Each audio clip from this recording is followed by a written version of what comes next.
Right, hello everyone, welcome to Toaru Talk, where we'll be discussing Genesis Testament.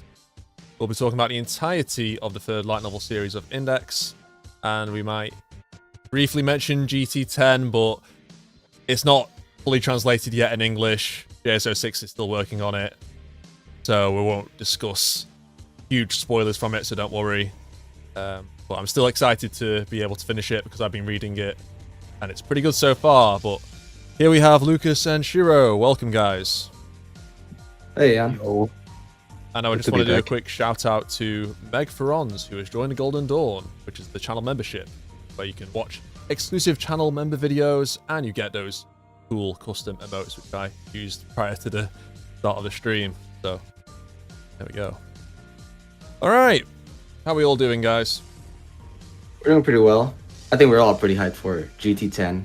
Admittedly, I have actually read it before, but I'm excited to see JSO6's actual translations, though. Yeah, me too. I mean, again, I just don't want to discuss everything about GT10, even though I really want to. But I'm going to save that for like a Toaru podcast and have its own video as well once I get around to the review. But I will say that it has a pretty unique vibe that, I don't know, it just feels really ominous. It feels really foreboding. And one thing that has been mentioned to me is that the ending is absolutely crazy. I have not been spoiled on it, so please don't spoil me. Thank you. No worries. No spoilers here. But yeah, Thank you. It probably is I'd say maybe the creepiest or most unsettling volume in general. It just has this, even with like my shitty translations, they describe everything so in such a weird way that I can't help feeling a bit unsettled while reading it, so. Oof. Great volume. Lucas, have you managed to check out any of GT10 or not? I did. I'm a bit sick, so I didn't get around to read too much, but I read like half of chapter 1. Until then, at least, it feels pretty normal still. Yeah. Chapter 1 is the most normal bit. Yeah, it does start off pretty light-hearted, but then, I think by the end of chapter 1, you're like, that's just done a complete 180, like in terms of like tone and that. But I kind of like how it switched around that, because it kind of puts you into a false sense of security in a way, and then it like the tone completely flips, and it seems to roll with that tone as well. It's not like going back and forth where it would feel a bit sloppy writing wise. I feel like Kamachi does know what he's doing with this specific volume. Not that he doesn't know what he's doing prior, but I feel like he's got a clear direction of where he's wanting the story to go. Yeah, I definitely get the vibe that he does have something cooking in GT11. I'm not gonna say what, obviously, but there are some really cool character interactions over here. I'll say that.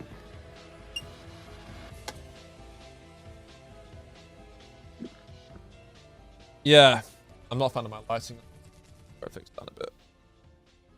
A bit too bright right now in London, huh? Yeah, because I'm trying to use my natural lighting. I've got my stream light as well, I suppose. I might fix it a bit. That's a bit better. Yeah, it just seems the sun just keeps going away and coming back, and you never predict the weather in this country. Like one minute it's just, really nice weather, then it'll just turn cloudy and chuck it down, just start pissing it down for no reason.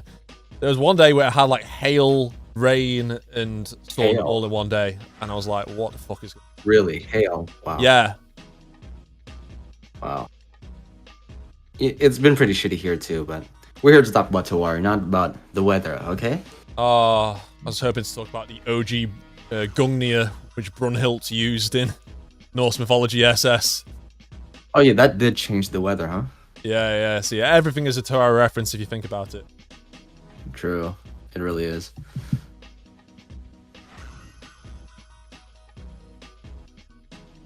But yeah, GT so far, I think Genesis Testament had a mixed reputation at the beginning, where we had like GT1, GT2. I feel like things started to like improve generally for most people with GT3. I think most people said that was a good volume. But what have you both made about the reputation of GT over time in the fan base? Because I was a strong proponent of let Kamachi cook. We've been in this position before where, okay, he started a new light novel series, or we've had quite a few build-up arcs prior in OT and NT. What did you think about, it back then compared to how it is like perceived now by the majority of the fan base? I'll let Lucas answer first. At first, I really liked GT for the first couple of volumes because those were also the first volumes I read while they were coming out. So it was like more hype than just reading volumes that are already released. But when GT6 came out, I was very surprised because it kind of changed up a lot of stuff that was going on in the story and went into a direction that I didn't like at first. But now that the arc has been continuing for so many volumes and kind of turned like into the bigger arcs, I do see what Kamachi is planning. And while I still might not be able to even roughly predict where this man is going with his story, I'm letting him do his stuff. Yeah, I think with the end of GT10, it gets even harder to predict what is just going to go on. I'll tell you that. Oh boy. But for me, so I got caught up with a series run where GT2 released, right? So I had the experience of waiting for GT3, 4, 5, 6, 7, 8, 9, 10. And it's been a different experience than just back reading the stuff that already exists. At first, I thought, obviously, Aeon knows this, but I think that at first Alistair probably should have died in New Testament, the end of New Testament, because it would have been like such a perfect conclusion.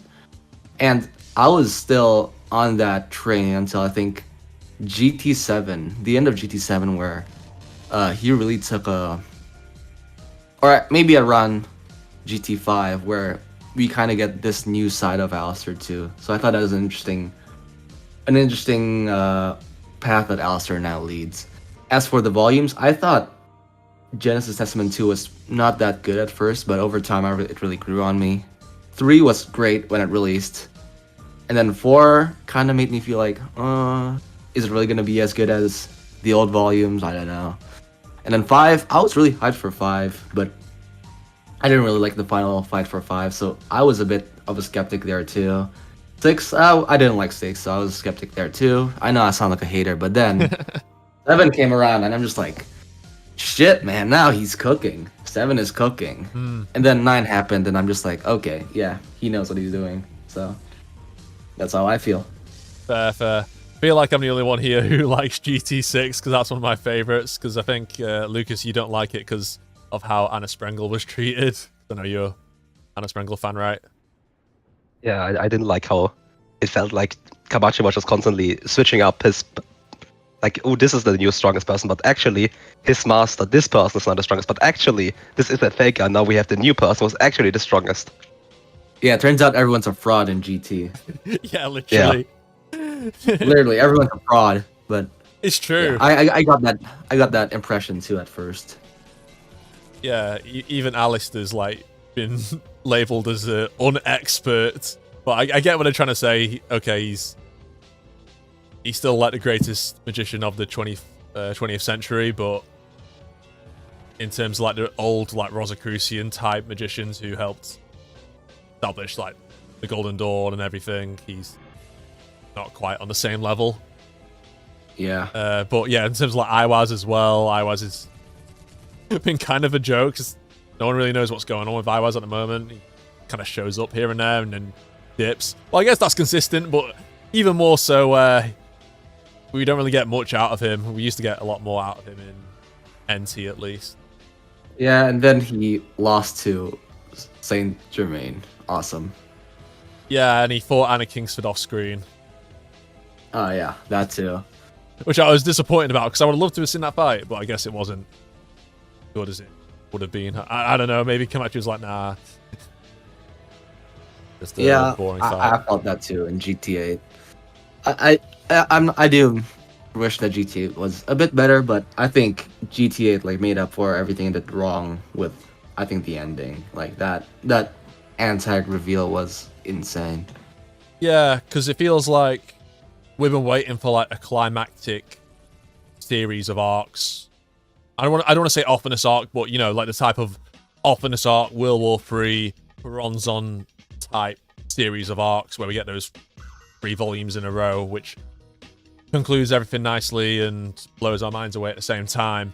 We haven't really had that. We've kind of been led into, I don't know, expecting that to happen, especially GT8, because I thought, okay, GT8, this is going to be the volume where this is really cool. We got Toma allying himself with Anna Sprengel, Iwaz, and Aradia.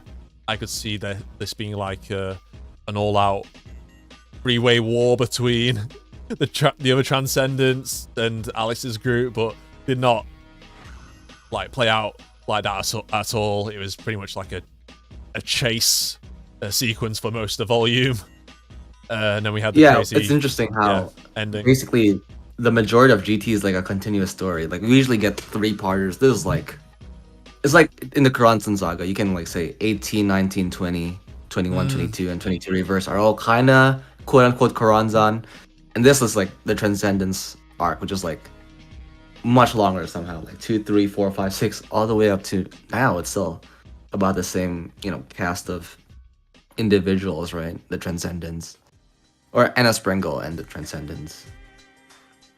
Yeah, it doesn't play out episodically like OT did with its like first half of its volumes. It does have this recurring plot, but I feel like the plot becomes more clear once you get to GT5, where we do get Alice introduced, and then it really starts to hone in on the Bridge Builders Cabal. Because up until that point, we only really saw Anna Sprengel causing a bit of trouble here and there. Then Peachy contacts the Bridge Builders Cabal at the end of GT4. So yeah, ever since then, it's just been following this new, you want to call them antagonistic group, I suppose. Yeah. But they are quite interesting. They're a bit similar to Gremlin in that they gravitate towards the focal figure, kind of like how Gremlin gravitated, like focused on Ophinus. They wanted their dreams to be made true by Ophinus achieving the power of a magic god. While similarly, the Transcendents, you know, stick around Alice because they want to pretty much save everyone, but they can't agree amongst themselves because they all have their unique saving conditions, which is interesting. They all have certain requirements for them to want to help people, and they see Alice as the one. Alice is the one to bring the savior that they then will think would achieve that, but obviously that went completely wrong in GT9. But yeah, they still think he's the answer. I think Alice as a narrative device is very interesting though, because she adds this element of unpredictability that was not in New Testament. Like for instance, at least with Ophinus, we kind of knew that she had something going on. She had a plan. Yeah. And we knew that we could expect Ophinus's plan to like maybe trump everyone, or we could let's like call it, predict it, whatever. With Alice, we just don't know what she's trying to accomplish. What is she? What she's doing? Why she acts the way she is? Because she's a kid too. So I think it has this element of unpredictability where it can just go anywhere. And I think that's why right now people don't even know what direction that GT is gonna take.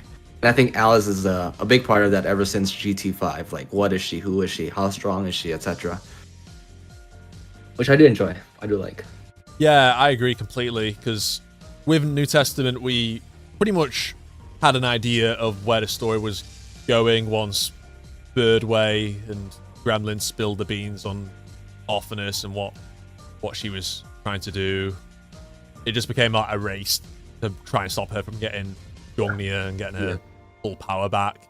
Kind of like stopping Thanos getting the Infinity Stones or whatever analogy or comparison you want to use. But with this, GT takes so many twists and turns. We kind of had the Transcendence plot surprised upon us, as in, okay, they want to bring about a savior, and then we learn, oh, okay, it's meant to be CRC, but then that plan has just gone out the window, or okay, maybe he's a fraud. Yeah, maybe random letters still wants it to happen, but I think I'm not sure if he's in the minority. I'm still reading GT10, so I'm not sure if that plan will still go ahead or not, or going to be some kind of change. But yeah, it doesn't seem to be the case where we know where the story's progressing, because, yeah, Alice is just too unpredictable, and that's what I really like about her character. She has that degree of innocence to her, but it's what if you gave someone who was like a spoilt child just the power of a god, and just like chaos ensue from that, because someone who doesn't have like the emotional capacity to understand certain things and very, I don't know the word, whimsical about things, will just, if you annoy her, she'll just get rid of you completely, or it's like the world and everyone in it are her toys in a way, and Homer is her favorite toy. That's the best way I can describe it. That is exactly what's going on. Yeah. And I think we've had, GT has been like a story of like every antagonist eventually just being a fraud, right? Like Anna frauded out against Kingsford, and then what? And then we got the Transcendents being all actors, and then CRC being an actual fraud. So everyone's just switching up, and I think Alice is the one thing that's really kind of like the only non-fraud, but at the same time she's the most unpredictable. So it's still unpredictable as a whole. Even the guy in GT1 was a fraud. Who in GT1? The guy in GT1 that was like, "Are you science?" But it was baby angels. Oh, I'm the Academy City board of directors guy, right? Yeah, I think it was called. Doesn't matter. He doesn't matter. What are you talking about? Doesn't even have an illustration. True, yeah. He'll be like one of those Aztec guys who just gets the first design in the anime, if we ever get a GT anime, which is very hopeful, to say the least. Very, very hopeful. Maybe in the next, 20 years, we might get one. But even like those Aztec guys from the Return of the Winged One Cabal, we didn't even know what they looked like until Index 3. Oh, yeah. Yeah, we didn't.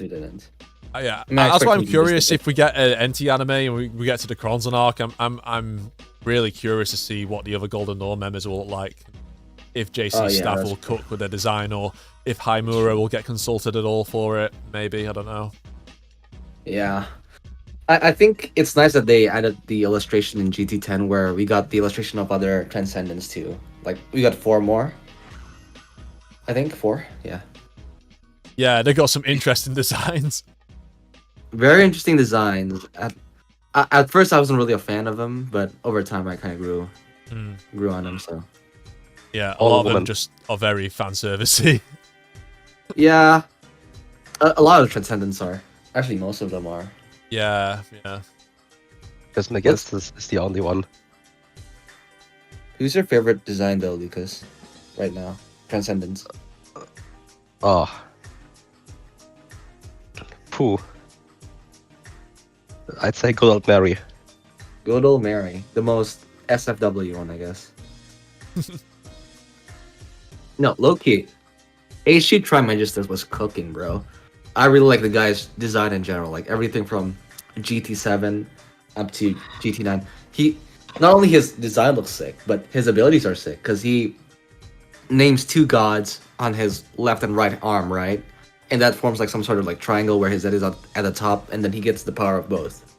I think that's a sick ability. Like a super Aeon of Horus type ability, right? Super. Whoa, who's that? What's the Aeon of Horus, I wonder? I really do like how GT actually delves a lot into the Aeon of Horus, like as a whole, because we really get the Transcendents as these people who are being their own gods as well, and we actually like get more definition out of the Aeon of Horus with the Secret Chiefs as well. I think that it's a very interesting step that they're taking into, like making artificial gods by either combining it or deriving it from some sort of myth and then making it your own and saying that you are the god is a very interesting power system right now. Also, I also find it really, I don't think it's like a make or break type deal, but it's interesting how they actually like mentioned how some characters have crossed the abyss since New Testaments, right? You remember Leon? Wait, you talking about Alice in Accelerator or someone else? Yeah, Alistair. Like ever since Oh, he got into Coranzon's body. Essentially, we never got like a real confirmation that he's crossed the abyss, but we finally do in GT.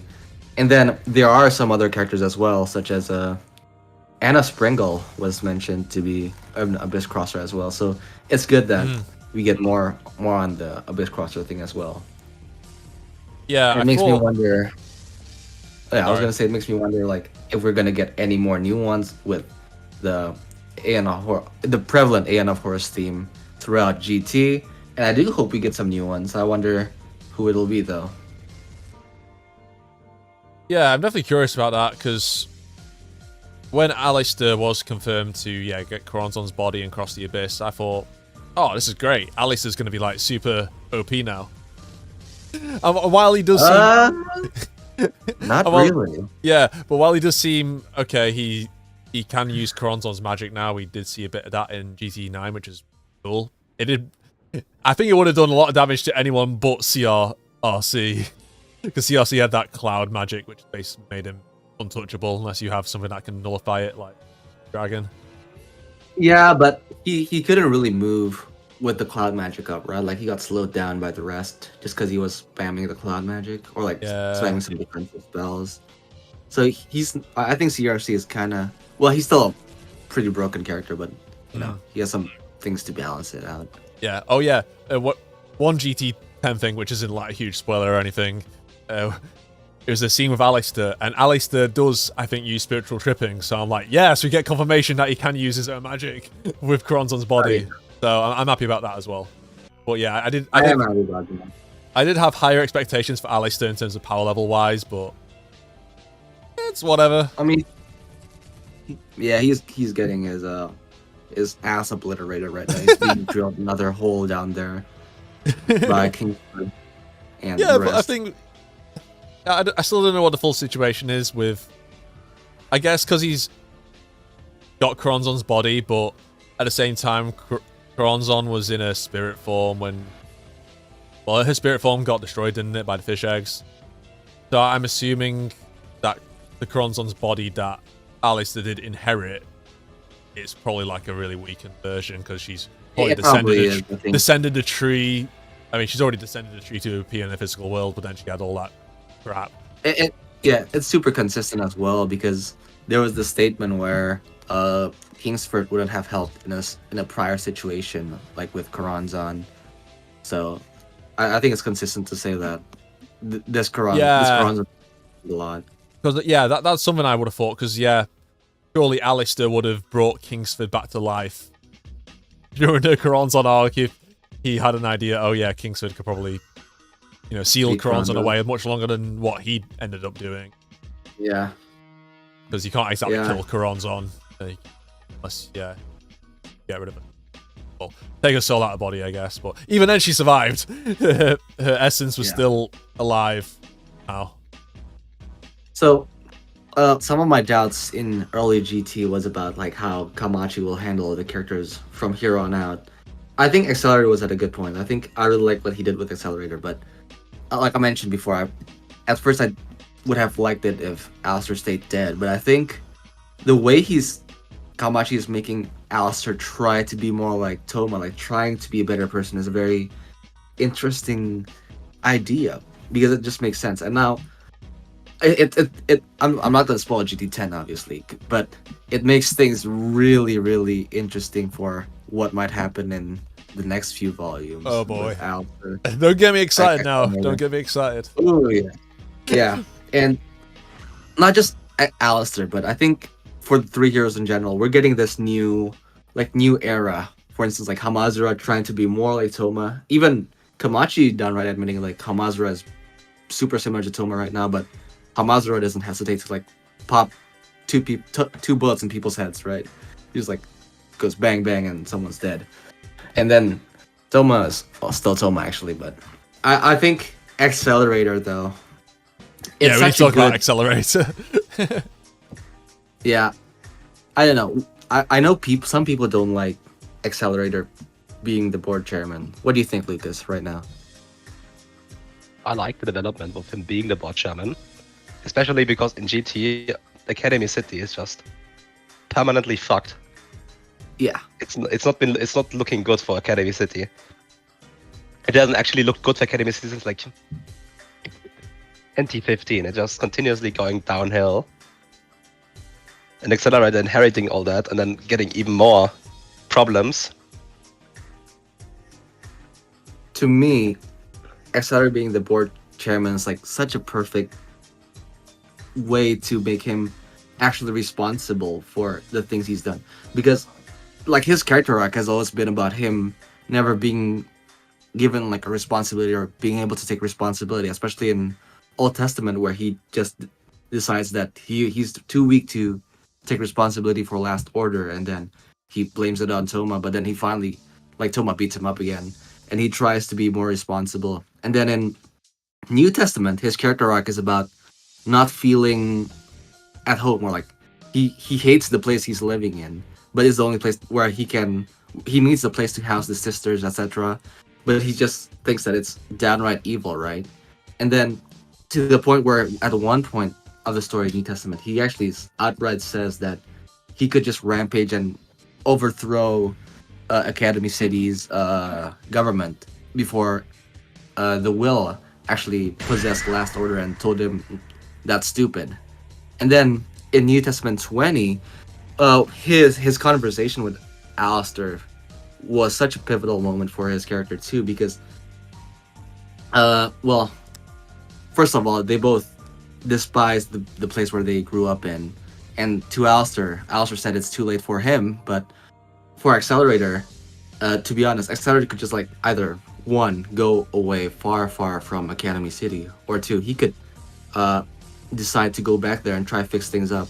And Alistair specifically said that the road that's harder tends to lead to more happiness in the end. And then New Testament 22 reverse, I think Accelerator really says that part of the reason why Academy City was so fucked up in the first place was because, like, imagine having your rank 1 taking part in the experiment that, I don't know, kills clones. Like, if the rank 1 is gonna be doing that type of shit, then the entire city is gonna be fucked anyways. And this is the point where Accelerator has to like take responsibility for everything he's done, and he does that by not only becoming the board chairman, but doing everything he can to not only not just keeping it safe, but to rehabilitate people who maybe went to the dark side indirectly because of his influence, because the dark side only got that big because Accelerator allowed it to be in the first place. So it's interesting. One thing I really liked that was mentioned in GT3 was that with Project Handcuffs, the kids weren't gonna just be imprisoned, but there was like a fund set up for them to be rehabilitated and eventually let back into society where they can be functional and working members of society. And I think that's the type of thought that Kamachi puts into Accelerator at this point in time. He's really taking responsibility for everything he's done, and this is just like the perfect shift to the Aeon of Horus right now. Like the type of the Aeon of Horus obviously being a state where you're self-actualized and you're ready to make the world your own, and change things the way you want them to be. And he's trying to make up for it in his own way, and I think it's brilliant. Actually, I don't know, I think it's so damn good. That's well said. I just want to read out a super chat before I expand upon that. If that's all right. Evolution GG Vegito, thank you for super chat. Finally caught up with the current volume out right now, and oh boy, I missed out a lot of stuff. What, can you read Japanese, or are you talking about GT9, or did you do what Shiro did with Google Translate? Yeah, GT10's not fully out yet. Well, it is out, sorry. It's not fully translated in English, should say. But yeah, let us know. And thank you for the super chat again. But yeah, in terms of Accelerator's character, yeah, that's very well said. I feel like the thing that some people aren't happy about, I'm not one of them. I like where Accelerator's character has gone. I think not many fans would have predicted it. Let's be honest. If you ask them, even in New Testament, if they'd anticipate this, I don't think they'd say yeah. But yeah, I think the reason why some people are annoyed about it is because they're the Accelerator fanboys. I'm not gonna Yeah, say I often know this what is you're one of talking them. about. Yeah, it's like, oh, Accelerator needs to be going around and killing people. Yeah. I totally get what you're talking about. I think they're like they're not reading the book, bro. They're not reading the fine print. It's in there. That he's immature. He's grown up. He's trying to do better. He's trying to take responsibility. It's all there. Come on. Right. Maybe I'm strawmanning a bit. Maybe I think they just want him, being more involved in the story. But it is interesting that you mentioned about Alistair's advice that he gave to Accelerator about him to follow his own path and that. But it is interesting that Accelerator's tried to atone for his sins and everything. He's determined to not end up like Alistair. But it's honestly scary that he's basically Alistair. There's no way to say about it or phrase it any differently. Because I guess he is becoming him a bit, minus the camera stuff, right? Minus the underline stuff. Yeah, minus the underline stuff. But what I mean is, he's in a solitary confinement room for most of the time. Alistair was in the windowless building room. Now Accelerator's in prison in his cell. He can watch TV or whatever. He basically orders around Kazakiri and Clipper to do dirty work and that when he needs a problem solving, or even the entire city anti-skill, he'll just mobilize them. And maybe Alistair would manipulate people, but he was more subtle in how he conducted that. He would more he'd more like play people like chess pieces, and they wouldn't realize they were being manipulated, like how he orchestrated the Sisters projects and everything, because no one really knew that Alistair was basically predicting all this would happen with the Sisters arc and everything. But when it came down to actually ordering people, at least people he cared about, he ordered the matter, I guess. And then again, he was also playing a matter when he, kidnaps Last Order and everything in the invasion arc. But when it came down to Noken, when he ordered Noken to go after Kamisato, where he basically knew, Noken's probably not going to end out, survive this, or he's not going to be in one piece at least. He felt really shameful about it. He didn't like how he was acting. Felt like this way of ordering around a friend, sending him to their death, was like how the magic gods almost sent Lilith to her death. And it kind of rings true again in GT10 from what I've read so far, where he doesn't want Kingsford to go out to fight Alice. Because I got the same vibe, because I was like thinking, wow, this is quite an emotional response from Alistair. But then I went back and thought, he was like this when with Noken in NT14, yeah. I think, I get what you mean, with Accelerator being similar to Alistair right now, because at the point of time, Alistair was a broken man. He was there because he didn't feel like there was any more happiness. He just had to get his goal done. And in the same vein, maybe Accelerator is kind of overlooking his own personal happiness to try and make up for what he did. And I think it's gonna get touched upon more, like how he's basically being. It's definitely not a healthy look for him, obviously, and his relationship with Last Order may be damaged because of him just being in the room all the time. I hope not, but it might be touched upon more. But one thing I really want to mention though about like Alistair and Accelerator's conversation that was present was in New Testament 20. That is that although Alistair, like he didn't feel at home in his own, like where he was raised, not because of his own fault, but because of the people around him. Like I think the only reason why Academy Cities one of the big reasons why Academy City got as bad as it did was because of Accelerator in the first place too.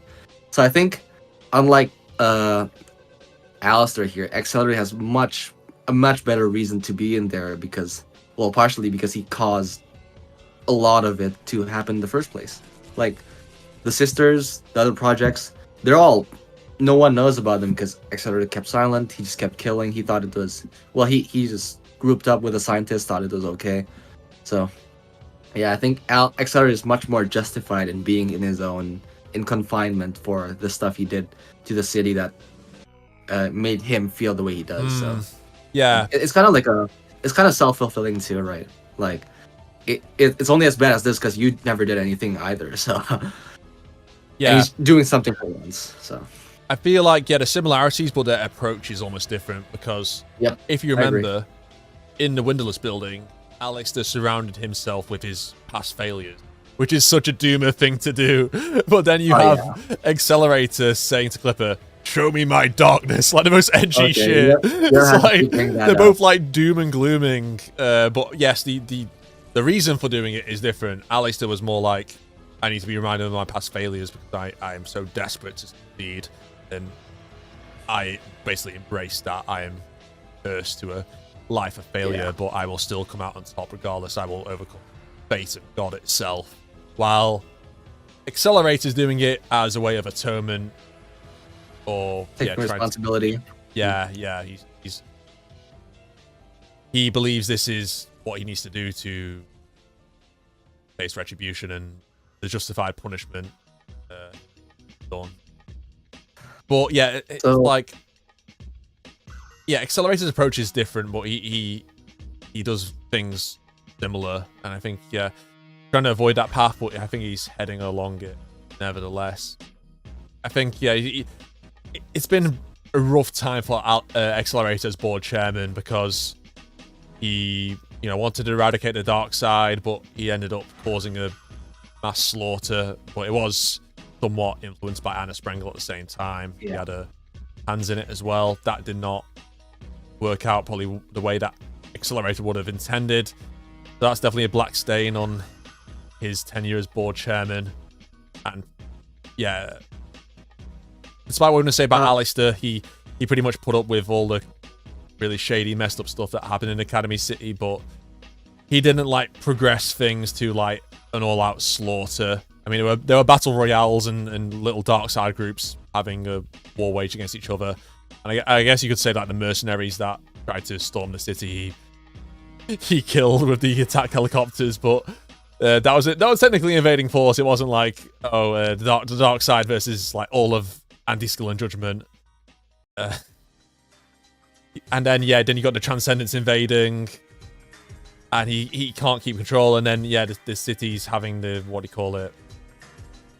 it called, this Kotatsu syndrome, and it just seems all out chaos. And Accelerator had martial law as well, basically the COVID lockdown on the city, which is going to piss everyone off.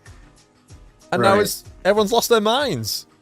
Academy City is absolutely, utterly insane place to be in right now. More so than it was ever before. It seems like absolute pandemonium. Yeah. So, I think, no GT10 spoilers, but I will say, I think in the next few volumes, we can expect someone to bust out of a prison cell. I'll just say that. That's a prediction. Malcolm will be crying. Malcolm will be like, no, I want him in there forever. But to be honest, were you ever at a point where you thought, okay, I get the point where, Kamachi's trying to do, but Accelerator can't stay in a prison forever, goddammit. He's Accelerator. Okay. I think we're at the point where if Accelerator doesn't come out, he might as well let the world burn. Everyone has always known that Accelerator will get out at some point. Yeah, it's inevitable. I feel like that's why, I mean, the fans that weren't critical of it justified it, because he's like, okay, we know he's going to get out eventually. It's just how it's done, and just see what Kamachi does with this interesting character shift in a way. Bro, I mean, look at Academy City right now. It's crazy. You're right. It's pandemonium. It's now or never. Now or never. And yet you'll still have people who say the status quo of Index never changes. Oh, I know.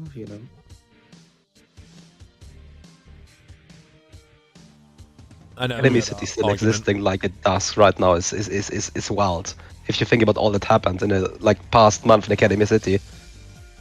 Yeah, especially in the Coronzon arc where it basically got shut down, everyone had to leave, and then they're back.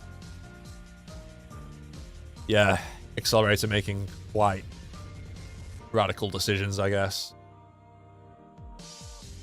We did get an illustration in GT10 with Accelerator in it too. Did you see it yet, Ian?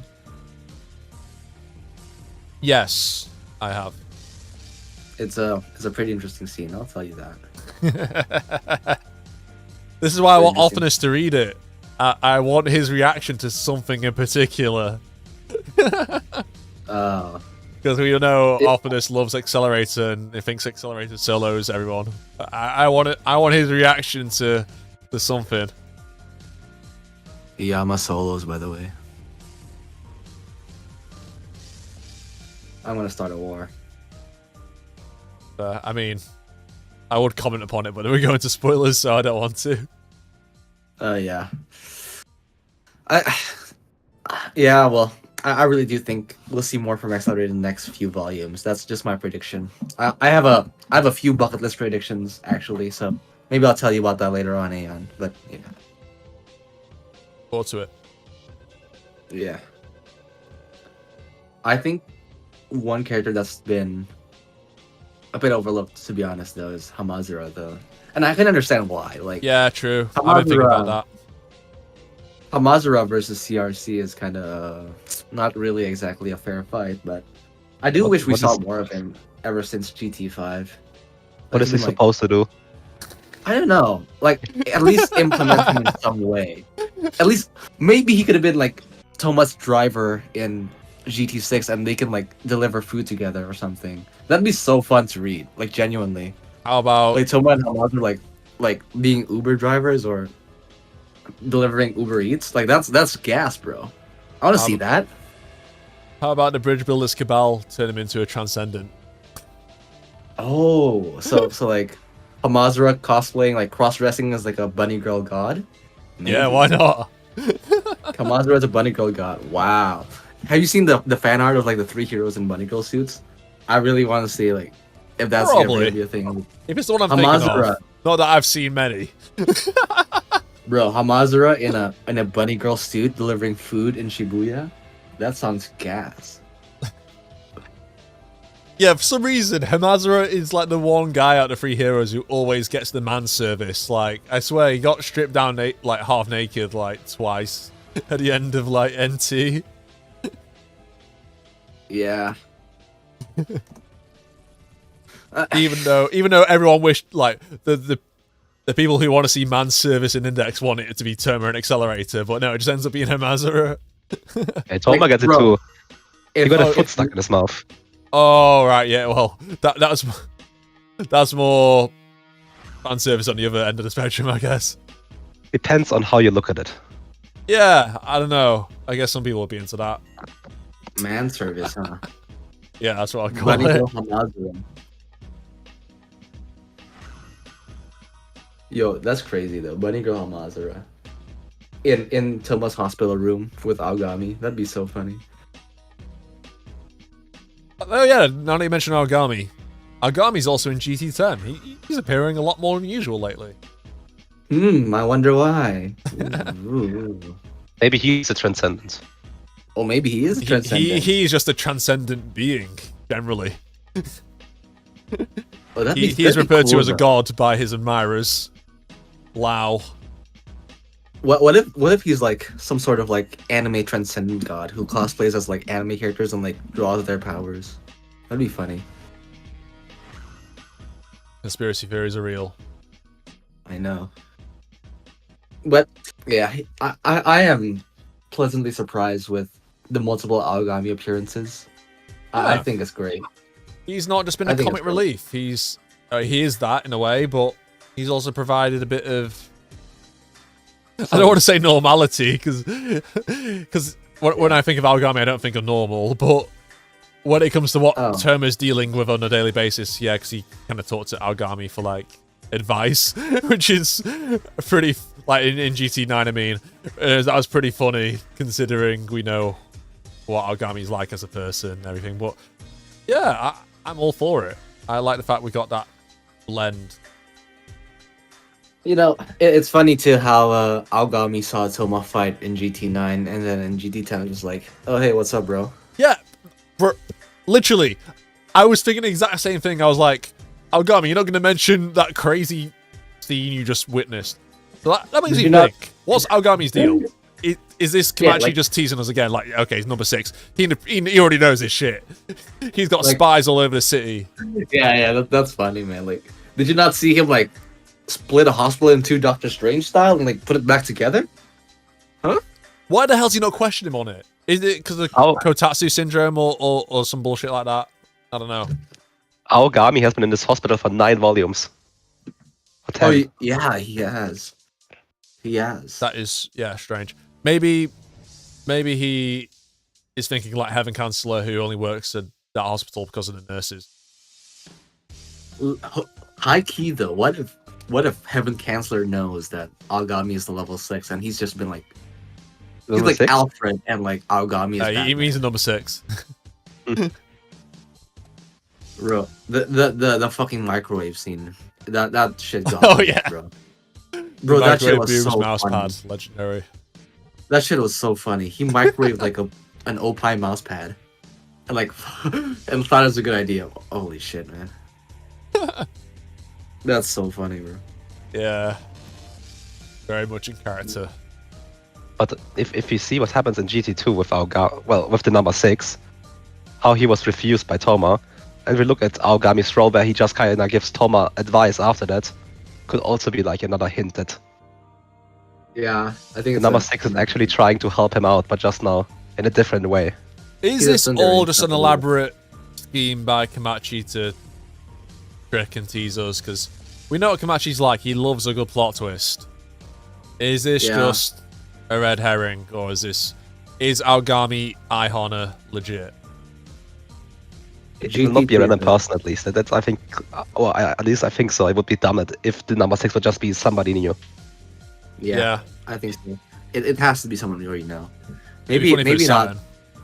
Yeah, I think GT2 was like the strongest, like the most obvious thing ever. Like, who the fuck is in the hospital right now, and who appears in the stairs? Like, come on. Yeah.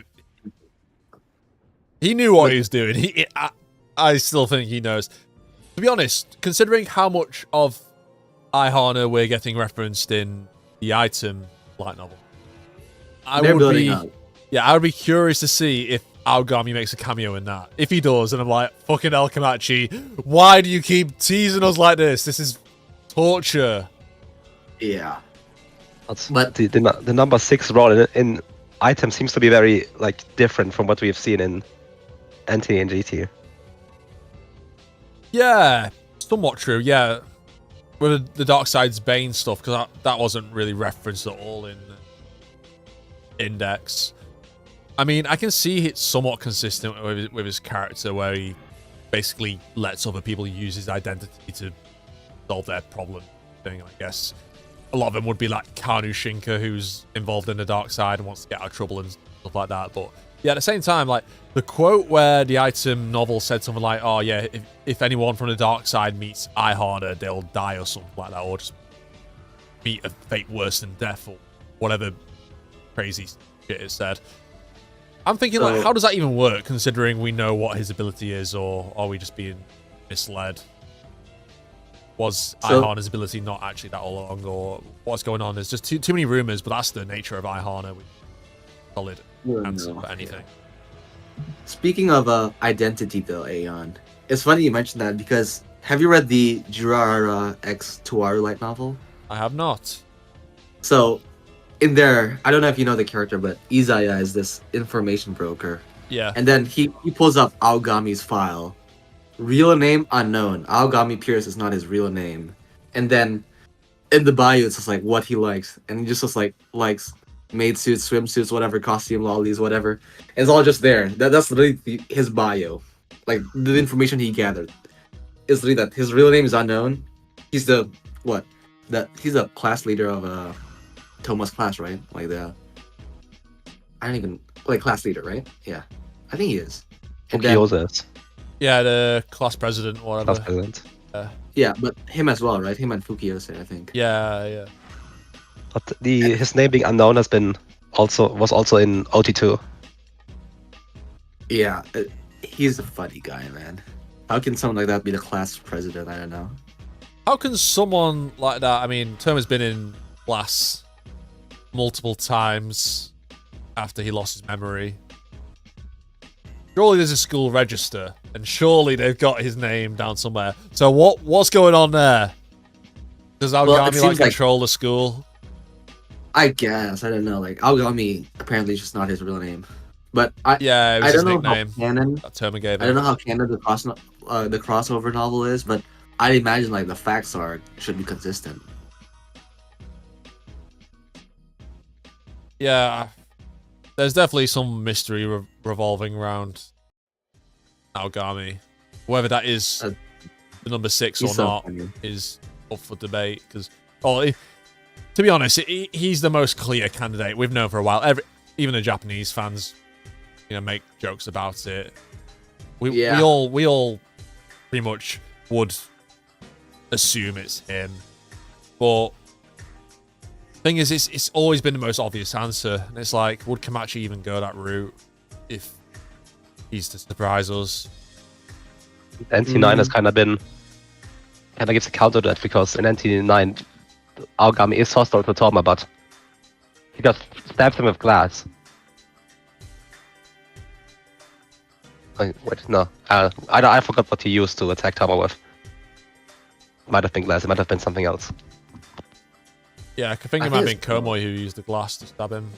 I think Aogami just tried to fight him. Yeah, Fukiyose stabbed him. Oh, I think he's just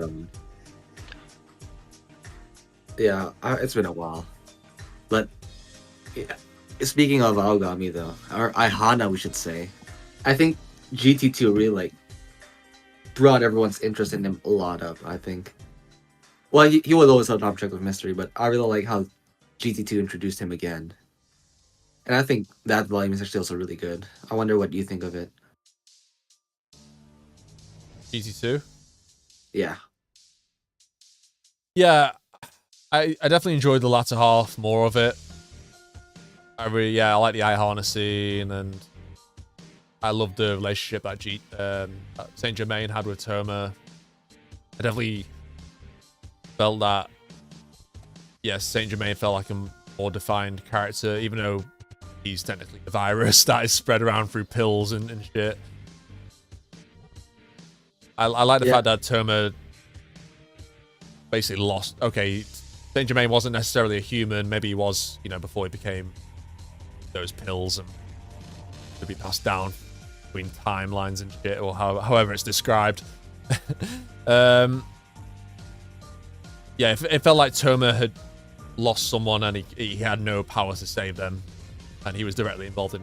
Well, it wasn't like a friendly situation, so I like that. But yeah, I think the Misa stuff is contentious. Yeah, I know people don't like the Misa stuff.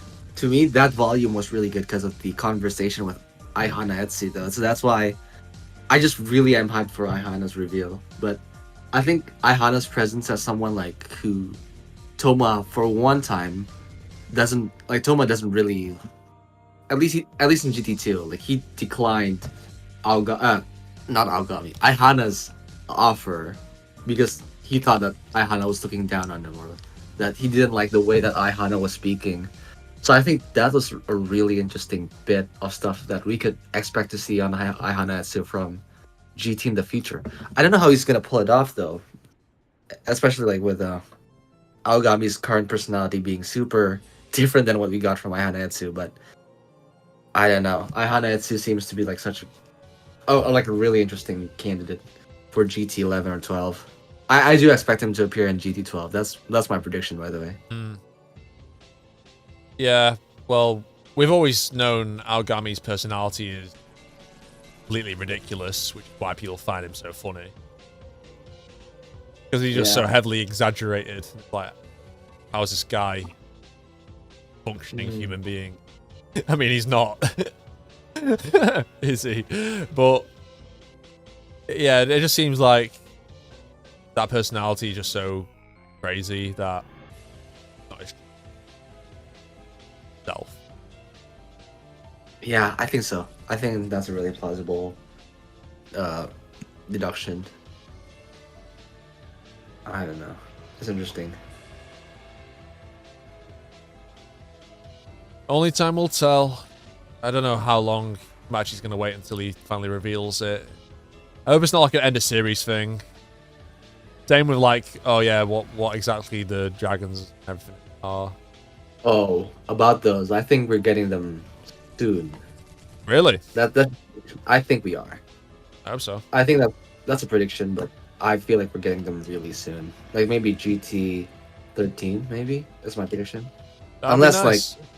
unless the transcendent thing dies down, but from what I've read, I can actually see like a roadmap of what Kamachi is trying to do. If I don't know, I could be wrong. Obviously, I'm just theorizing, but if my predictions are correct, I think we're getting it soon. Yeah, because I'm just thinking it's like been so long. So long. We know what Imagine Breaker is now at least, but just need all that crap inside and explain like how did Toma get that in his body to begin with? We know he was born with Imagine Breaker, but how did the dragons and everything find itself within Toma? Was he born with that as well? Did Alistair implant it into him somehow? Don't know. What do you think, Lucas? I think it depends on how long Index will go on still. I remember a statement by Kamachi that he wants Index to be like 100 volumes long. Yeah, might Saga. get that. It was like an old statement, so if he ends it with GT, these answers should come soon. But if not, I think he'll let himself. He'll spread out all the answers because there are so many mysteries right now. Yep. About the transcendence, about like people like Alistair, and all that stuff. That putting in like those older mysteries, like what are the dragons, who is Ayana Etsu, would be like shifting the focus a bit too hard from the current arc. Yeah, I mean, we're at volume 55, I think, so far. So we're just over halfway if Index is to get to 100 volumes. 55, are we? Yeah, I think so, because we've got 22 in OT, 23 in NT, and then 10 in GT. My maths is correct. So, That's 65. That's 55, there's two right? side stories too, so 57. Ah, well, they're not numbered volumes, are they? Fair enough, I guess. But they are like you have to read them. Depends if you want to count every side story. We count spin-offs. But yeah, we're about halfway either way. I'm just thinking. I really would like to know more about the Secret Chiefs. Yeah, because they're linked to the Transcendence. They basically is what powers them. So I'm hoping after the Transcendent arc, we get the Secret Chiefs arc about Iwaz and some of Iwaz's friends up in whatever dimension they're in. It turns out they're all frauds too. Or just a prank. They're all Saint Germain victims. Knowing Kamachi, I wouldn't be surprised. Aren't these secret chiefs in like Kabbalah these alien something gods? Yeah, I mean, Iwaz is described as an extraterrestrial, and he does get more powerful in outer space, so that's pretty evident. And then, yeah, we also had Alistair wanting to, go outside the planet at one point as a backup plan. So I just hope it doesn't become like Dragon Ball Z or whatever, and we just get later Naruto or Boruto, where we get fucking aliens like landing on Earth. You don't want to fight Toma to fight the secret chief on the moon and cut it in half with his dragons. No, thank you. I mean, the secret chiefs are different because they all, I guess they are aliens in a way, but they're also high dimensional beings, so it's kind of different, I suppose. Wait, Aeon, Cthulhu is already in Toaru, right? Yeah. In the Anglican SS? Yeah, the Yamakusa one, the entrance exam. What I was thinking that Cthulhu might be a good secret chief, or like a really cool one. Yeah, I don't know, because I think the secret chiefs are probably all like the polemic gods type things. Okay, so only polemic. I'm assuming so, because we've got Iwaz there. I don't know if that other alien that Alistair, the real life Alistair that is, Lamb? drew. Yeah, Lamb. Shit like that. I think Lamb Lamb is is meant to be a secret chief. I'm not sure. Well versed on it, but yeah, this is what I'm thinking, because otherwise, if we've got secret chiefs, then we must have also a separate group which are the Flemic gods. But I'm assuming those two are in the same category. Because we know the Flemic gods have been referenced in Bronzon's magic and other things. Lamb is super interesting, though. I really want to see Lamb here, given that it's like one of the first. What's interesting about Lamb is it was unironically one of like the first versions of the gray aliens we know. Right? It looks uncannily similar, and at the time, like Alistair, the real life Alistair, supposedly just looked at a mirror and saw this figure staring back at him. We don't know if it's some sort of symbolism for himself. If he was just tripping high. He was just probably completely baked out on opium. I do think that the lamb, the lamb symbol, the lamb existing is kind of like what led Haimura to create Alistair's current design, though, because one of Kamachi's requirements for what Alistair should look like was to be an alien in human skin, right? And I think the first or maybe the only link with IRL Alistair to an alien was Lamb, because Lamb looked like a gray alien, and before the popular gray alien designs existed.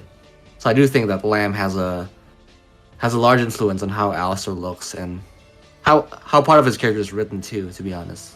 Like how he feels like he's an alien compared to everyone else in society. He's different, I think it's really influential.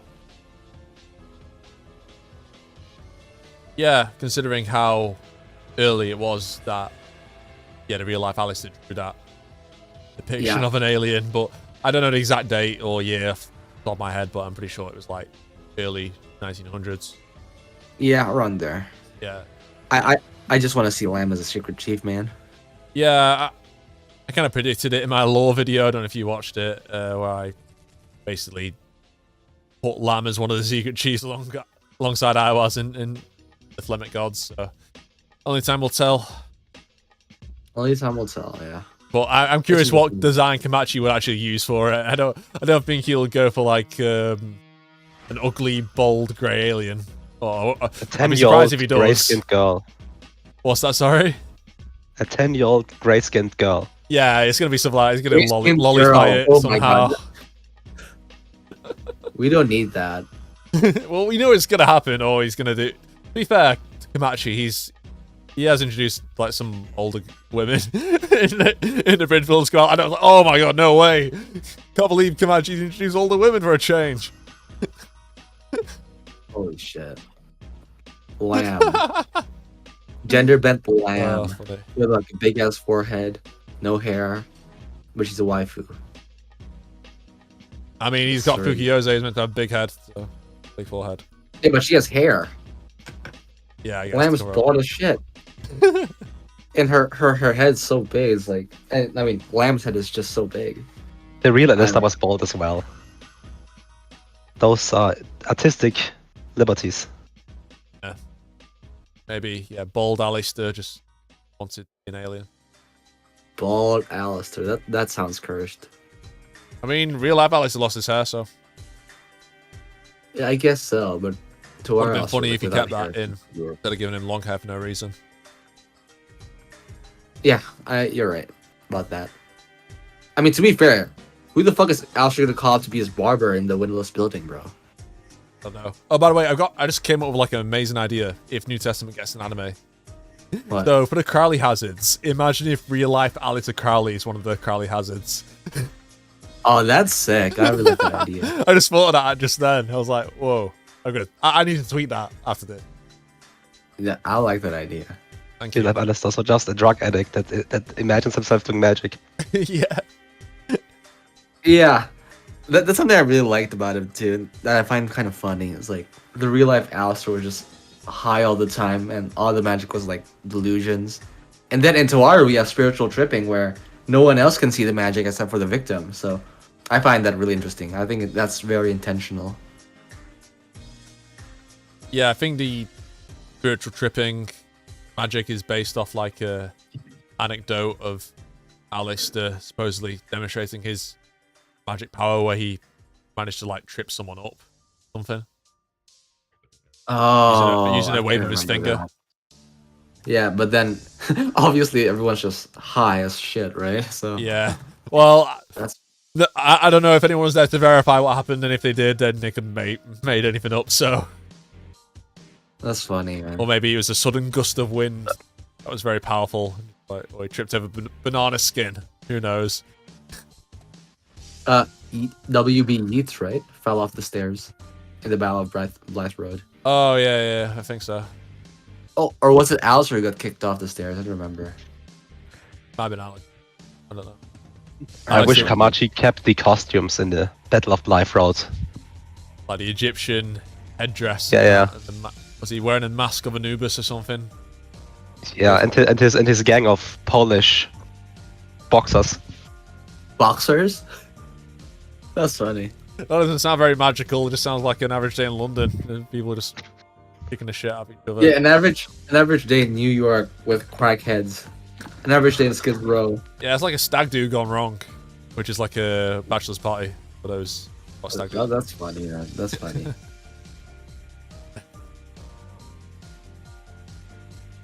I would like say how- someone should recreate that, but it'd be a very niche stag do that not many people will understand what's going on there. Yeah, I think even Kamachi said in his afterwards, like, don't look up the real life Battle of Blythe Road if you don't want to be like disillusioned, because it's like that shit compared to what he wrote. It's so funny. Yeah.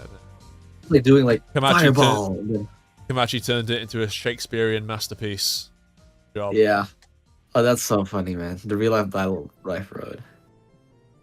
Do you have a Yeats and Toaru though? What did you say? Sorry.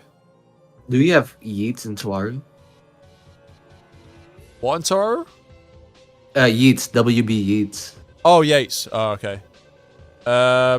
I think he's referenced as one of the Golden Dawn recreations. Really? I I'll think also so. reread it. I'll double check. But yeah, I'm pretty sure he's referenced alongside him. Was that the guy that introduced the founder of Scientology to Kabbalah? Oh yeah, you mean L. Ron Hubbard? Yeah. Yeah. WB Yeats is referenced in X. But yeah, it's funny because he was like the main enemy in the real Battle of Blythe Road. That Alistair was. Yeah, in the real Battle of Blythe Road, Mavis was on Alistair's side rather than the other way around. But yeah, Yates is basically replaced by Mavis in the prior version. But yeah, speaking of the Scientology shit, the founder of Scientology, L. Ron Hubbard, he supposedly after World War II went to one of Alistair's philemic organizations. I think it was Otto or the AA. They were abbreviated to, and yeah, he was basically part of the drug-infested magic rituals and shit for a short period of time because Alistair died like 2 years after World War II. I think he was accidentally expelled because he just kind of took part in these sex rituals and then didn't really care for anything else. Oh, really? Oh, so he just warning. Well, Yeah. I think he did take a bit of inspiration from Thelema for Scientology. So, I That is think true. we might actually get like more Scientology and GT, huh? Oh, I love that. It would be so fucking Zeno. funny. I mean, we got the Rosicrucians, an era still organization that are knocking about. So imagine if we do get Scientology, just get. I think I made a joke about this in like a video at one point. I can't remember which one it was, but I was like, "Oh, what if Tom Cruise becomes the magic god? It's the magic god of Scientology." That'd be funny. I would like to Like his see name Thomas is fight a Tom Dark Cruise. Lord Zeno. Yeah, Xenu versus Karonzon. Oh yeah, Oh, imagine if we get that's Xenu arc. All right, okay. I'm all against aliens like invading Earth and Toaru, but if we get Xenu, then all's forgiven. I will forgive Xenu being in Toaru. That'd be like so funny and wow. Imagine if the Scientologists found out about that, they'd be so fucking annoyed. Oh yeah, I'd imagine like real life Thelemites is would kill themselves or would kill someone over Toaru. Yeah, maybe so. I still think Pulse Flame are pretty. I mean, it has some decent ideas, I guess, but don't join a cult. Don't join a cult, guys. Don't do it. Also, Aeon, have you read any, like, do you know the stuff about the Wiccan? Because I actually don't know about a lot of Wiccan stuff. Oh, right, the witch stuff. Yeah. Not read any of it, really. Yeah. I should get into it. I should learn more about it, because Aradia is part of the Wicca, right? Yeah. Interesting. I should read it as part of GT6 being my favourite GT volume, or one of them.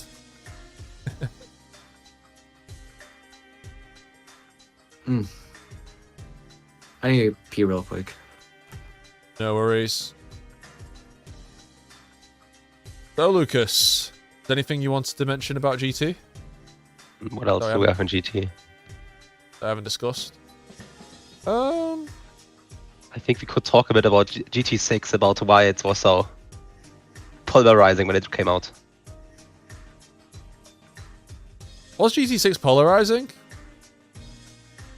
Well, I felt, I don't know. I felt GT5 was more polarizing. Maybe it was just because I myself got that impression, because I myself didn't like it that much. Yeah, that's fair. Yeah, I guess one thing we can mention is like how Toma just gets killed like a bunch of times, and how there's GT is basically fake out testament where characters die but not really.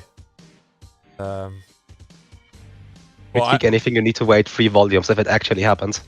Yeah, legit. Well, the reason why I like GT6 so much is because I like the themes of it. I like how it talks a lot about like collectivism and how people are portrayed on like net and stuff, and oppressed people. And I feel like it does feel like I'm actually doing somewhat of a social commentary. It has felt like that at different points. GT, how it brings up, well, feels like it does bring up some political issues. Whether it's intentional or not, I'm not sure. But yeah, I just really like the dynamic between Aradia and Bologna Succubus.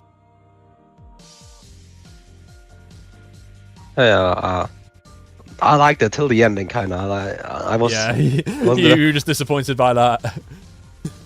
I saw the perfect setup. I was like, Kamachi is actually like he's cooking hard, and then Kingsford showed up. Yeah, the emoji queen. Random magician shows up, speaks in emojis. Solo's the main villain, refuses to elaborate. You can't make it up. Just the fact she speaks in emojis as well is just fucking funny. JS was taking his liberties there. But I think the original one is actually emojis. It's like, I don't know what it is. Yeah, they're like symbols or whatever, but I think it's like way better emojis. Like, imagine if GT... I don't know, I said imagine if we get an anime, but I'm just curious about these things, you know, coming to life in animation. I'm not saying that we will or won't, but like, just imagine we get an anime and we get Kingsford and the way she speaks. Imagine if we get like an emoji as part of the subtitles. That'd be brilliant, but I don't think they'd do it. I think they'd just be boring and be like, nah, just keep it text. Let them speak normal. Yeah. Well, that can get... Something like that, like, how do you even portray that in an animation? Like, visually, maybe? Yeah, maybe. Like the text bubble and the emoji. Just text bubbles will just pop up every time. I mean, I'd imagine we'd get her in IF first, so we'll see how they do her. You could do stuff like scrolling into her hands, like sign language, similar to that. Sign language? Like actually doing the symbols with like her hands. Oh, wait, I don't think so. I think sign language, huh? That's funny. No, I think emojis. It's gonna get so much traction too, because there's gonna be text bubbles and emojis. mid sentence, and I think it's gonna be funny. I don't know where Kamachi got the inspiration for that though, because I don't know if like in real life she was mute or something. I don't know. Yeah, I'm not sure. I think he just thought it'd be funny. This is a nice character quirk. Why not? Machi needs his way to identify every person when they speak. True, it can be confusing at times, like because it doesn't say, "Oh, this character said this." You kind of have to like do a double take to make sure you know which character's talking in a particular scene. Well, I guess you do get used to it, but even as I'm reading GT10, I'm like, "Oh, wait a second, who's saying this again?" Mostly problem is like new people that you don't know yet that well. Yeah, And you're not familiar with the speaking patterns. Yeah, that's true. Maybe. That's a good point. I'm actually like Googling IRL Anna Kingsford right now, trying to like see where Sprengel and Kingsford really align. I do find it interesting that like Sprengel was just another fraud of Kingsford, and Kingsford supposedly has like is supposedly like the originator. And I think Kingsford is gonna have some stuff in GT11 and 12 too, but obviously I'm not gonna say what because of spoilers. But It's also a fraud. I'll call it. yeah, she might. She might. I don't know. Like everyone's been a fraud so far. I mean, she's technically a dead fraud. She's not even meant to be alive. Yeah, she's already dead. That's also one thing about GT6. I just remembered. Because if you remember in GT5, a large theme of this that the dead cannot be brought back. Oh yeah. The line like that exists in GT5, and in the next volume, Alistair just Brings back the dead. revives the dead. And then CRC is brought back to life. Well, it's JVA, but nevertheless. Yeah. Oh, that's funny though.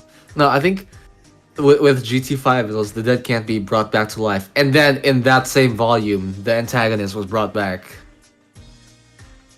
Ah, but he was what was it? Never really dead. What was it called? The scientific ghost. Was it? Don't Yeah, know. something like that. Is it hard? I'm thinking hard tapping. But that's what. I mean, the scientific ghost stuff is really tricky to write though, because Yeah. they can just like immobilize you until you die if you see them. I had to chuckle when reading GT10, the prologue, when Noken says that he doesn't believe in anything as unscientific as ghosts. Oh yeah, I remember that.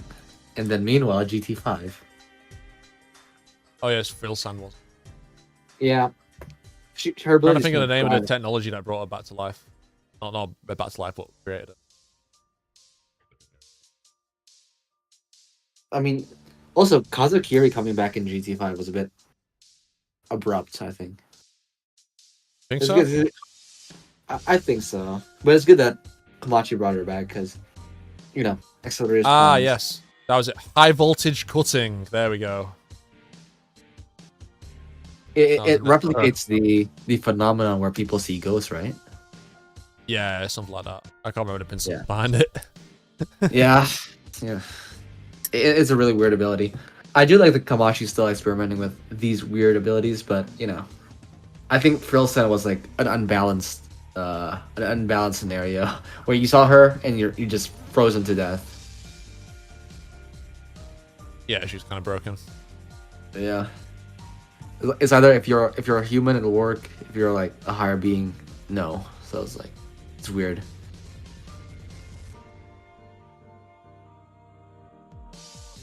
I'm sad that Hamazura hasn't returned though. I'm really still disappointed. But Yeah, that's as I was reading GT10, I was thinking, Mazura's not been here for a while. Yeah. No, he's in GT10, I don't know. I mean, like, I know he's been mentioned in the few volumes, but like, I wish he had like a bigger role. That's all. That's one of like the biggest, maybe it's a personal gripe. It's not like an objective gripe, but you know, I wish that we saw more of him. Yeah, fair.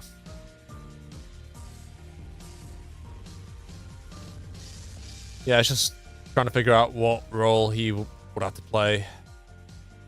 Don't know Yeah. Go down the transcendent route. When that was more of a joke, if anything, but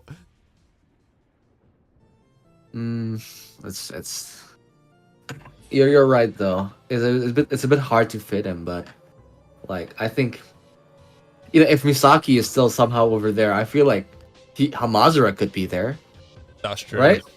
Like what is Misaki doing? Misaki CRC? died. Yeah, Misaki dies. And sure, like CRC doesn't have to be like with Toma's group all the time. He can do his own thing. That's kind of like the point. Index should have just ended there when DRC killed Mika and Shoko. Oh yeah, definitely. You know the peak. So in GT10 preview, there was like a statement where Misaka Mikoto died. I just like screenshotted that, took it out of context, and like sent it to random people. That's just cool. Yeah, and also there's like like Misaka Mikoto has died, and then like there's like a few asterisks that's supposed to be like a Shokuha, right? But Toma doesn't remember her from his perspective, so I just told everyone, Misa died, guys, and it's from Toma's perspective because Misaki doesn't have a name, it's just asterisks. I just like spoiled random people. I hope that gets a resolution in GT, or at least any advancements. You know all what's memory funny? problems. Yeah, it's funny. Lucas brought up the dead can't be revived because now, in GT10, there's like a statement, a new version of that statement where the people killed by Alice can't be brought back, right? Yeah. That's funny. That's funny.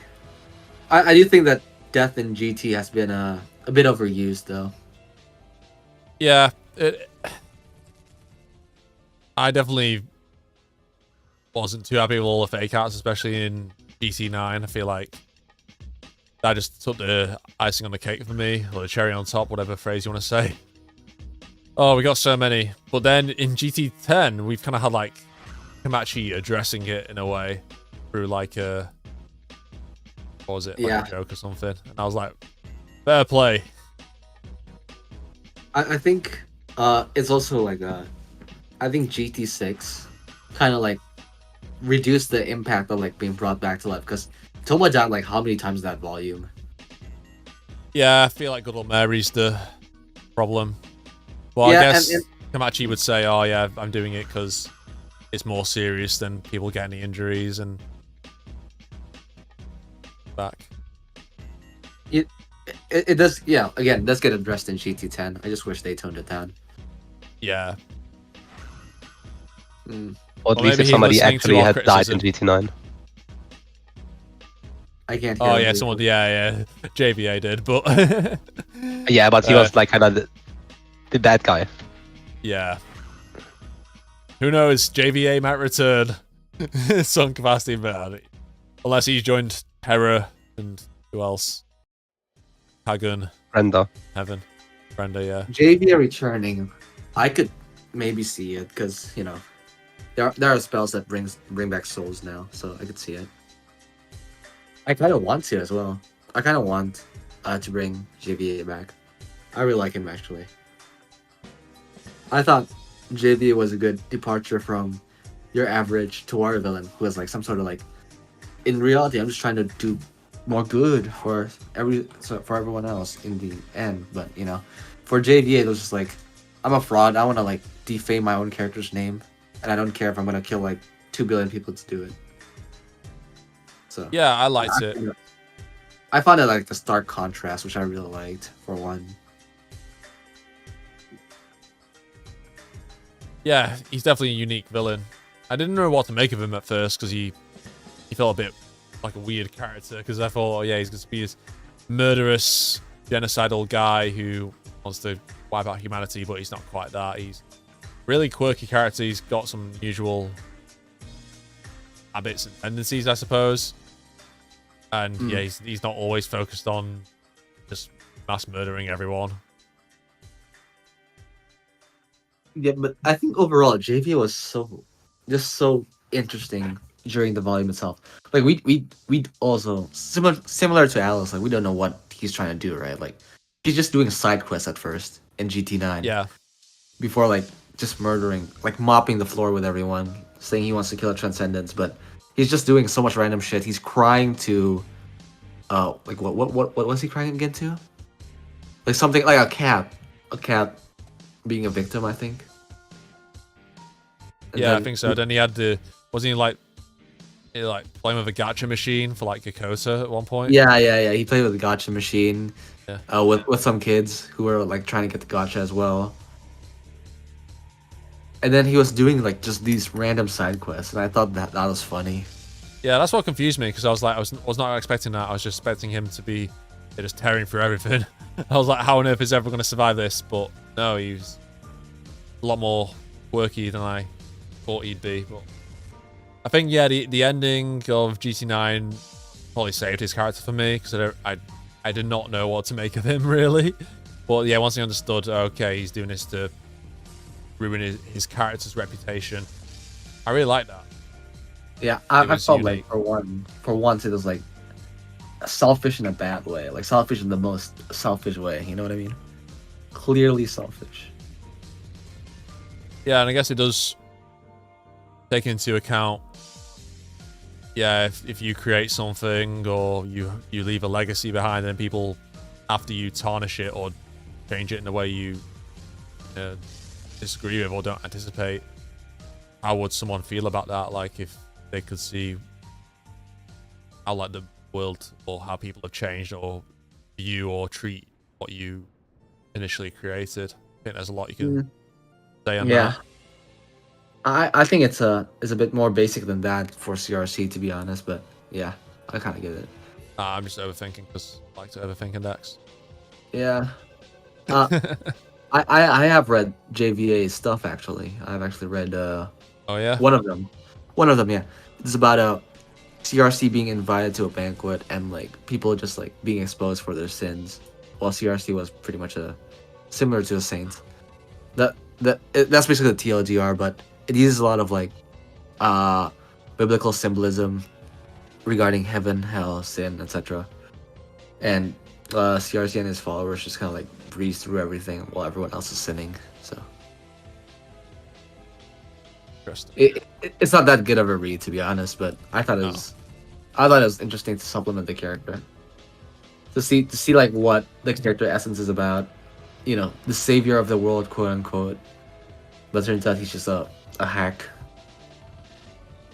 Also, the stuff that Mina Mathers and Dion Fortune found in Germany, that gets touched upon more in GT10 regarding JVA, and then they're gonna shift to Alice obviously because JVA is kind of 6 feet under now, so it does get interesting. Also, they do touch up upon that, and like what they actually found in Germany before CRT died. Yeah, that's good because I've been curious about where that little subplot is leading to. I think they're gonna have a bit more on that subplot in GT11, but yeah. Forward to it. I know. I'm super hyped for GT11. I think we're like in a really pivotal spot in the series after GT10, because GT10 was absolutely insane, unexpected, but yeah. What do you guys think about Toma's character as GT has progressed?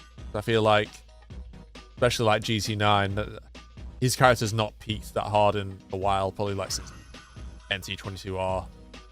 Just feels really like he's Toma. He's progressed a lot into development. I think I think that's why I like the early parts of GT9 a lot, because you see Toma in a state where he doesn't know what he's doing. Actually, it's similar to like, let me think. It's a bit similar to early NT where Toma's kind of like fucking up again. People are dying, and then Alice and Springle is almost dead, and then I think in GT9 it's really good that we get a contrast between Toma and someone that we don't normally see the contrast to, which is Heaven Chancellor, right? So Toma was thinking if she should save Anna Springle, even though she potentially was a terrorist in Academy City, And when Toma like thinks about it too hard, then Frog Doctor just said like, doesn't matter if she's alive, I'll save her, right?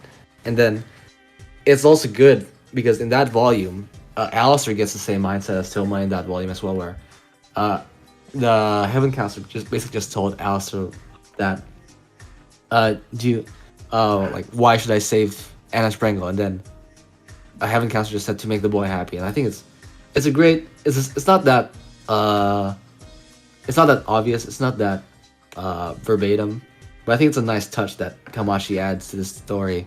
And beyond that, I think in GT2 Toma was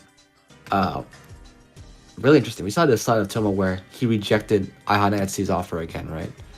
And then my favorite bit of this volume, and with like Toma's character, like Toma doesn't want to be helped by Aihana because he feels like Aihana is looking down on him. So in the end, but at the end of the volume, Toma was super insistent upon saving Saint Germain, even though Saint Germain said not to actually like save him. And I think, and in the end, Toma does not manage to save Saint Germain, and he lets Saint Germain like disintegrate. Right? I think that's a really good contrast for Toma's character, like how he was rejecting Aihana Etsu's help, and now because Saint Germain didn't want to be helped by Toma or saved by Toma over there, Toma did not like end up saving him. I think it's really good. It's a very interesting dynamic that I don't think we've seen that in other volumes outside of GT2. Yeah, true. What do you think, Lucas? Yeah, she said it pretty well. I just say Thomas' character gets like well more like solidified in GT. With like his position is very clear, and he has like becomes more of a decision maker.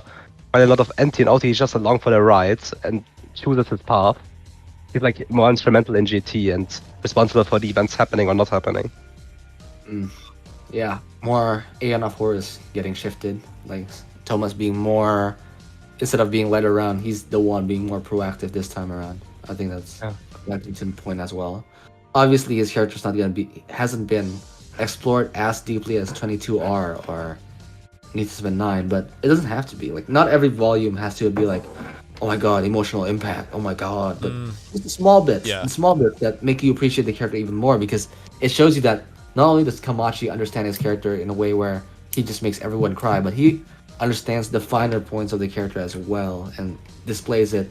And he displays it really well on GT, honestly. So I have no complaints about Toma at all. I have no complaints about the three heroes at all either. My only complaint being Hamazura. I wish he appeared more, that's it. I think Toma and Accelerator are perfect the way they are. Especially in GT10. I think people will see like it's one of the most Toma moments in GT10. Yeah, it really feels like Toma is the MVP of GT. Kinda, because Accelerator's been fucking up. Yeah, he's not really been involved. Well, he's been involved in the background, like orchestrating events like Alistair did. And I think, I forgot to mention this too, but Accelerator fucking up is a perfectly fine example of like how people grow, because people grow from mistakes the same way, let's say Alistair did. And I think now is just Accelerator's turn to experience something remotely similar to what Alistair experiences, and we just need to see Accelerator try to work with something similar with what Alistair experienced back in the day. So yeah, I think it's a really cool contrast. Yeah, I feel like while I do understand why Accelerator's doing this and he should rightfully be punished, but at the same time, just like Alistair, they both need to focus on the future rather than the past, because Alistair was fixated on the past.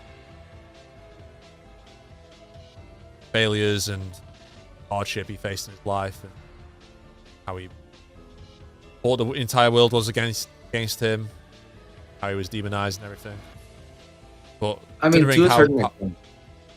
Sorry? Yeah, sorry, I was gonna say, to a certain extent, he was trying to face forward, but nothing he tried worked, and that was the case for like his first 40 years, 50 years of his life, right? I mean, he was trying to bring about what he perceived as the best world for humanity, but ultimately it was for himself because just about Lilith. Oh yeah, definitely. Anything.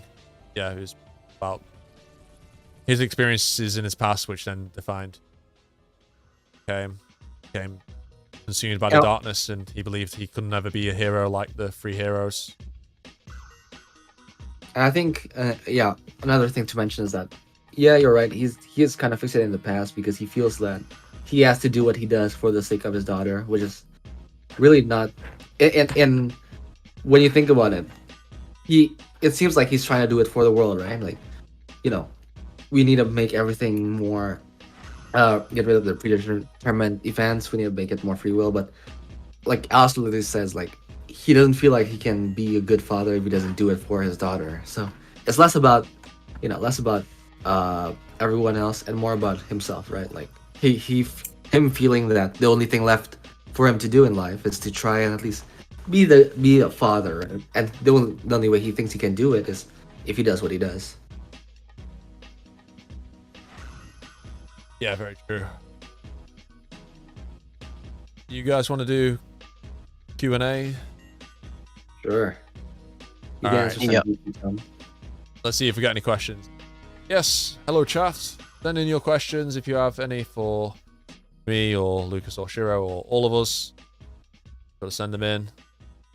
And don't spoil GT10, please. I'll answer one question that was mentioned above. Is it me or Misaki will play a big part in GT11? No, I don't think she will, but that's all I'm going to say. I did hear that Misa doesn't even appear in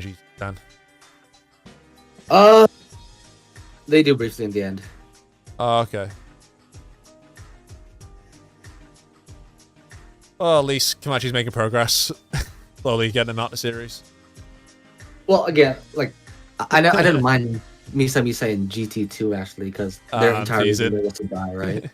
Like they were there to die, so I'm all for it. They wanted to, often sent them to die, sure.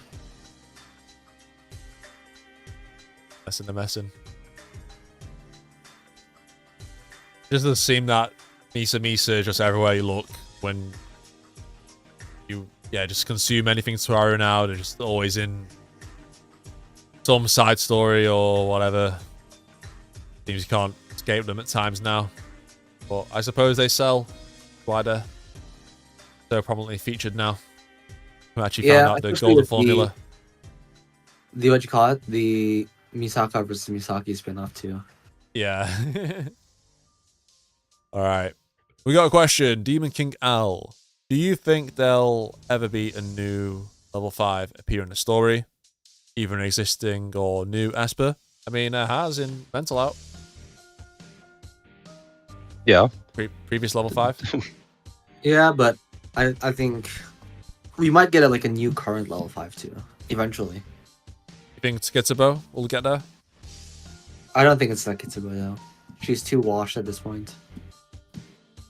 I mean, it gives us something to do in the story if you make a level 5 and Academy individual, but I suppose you can't keep her at that power level for too long because otherwise it make things messy. Yeah. Well, the science side do need a buff, and maybe she can be like the Alice of the fucking science side.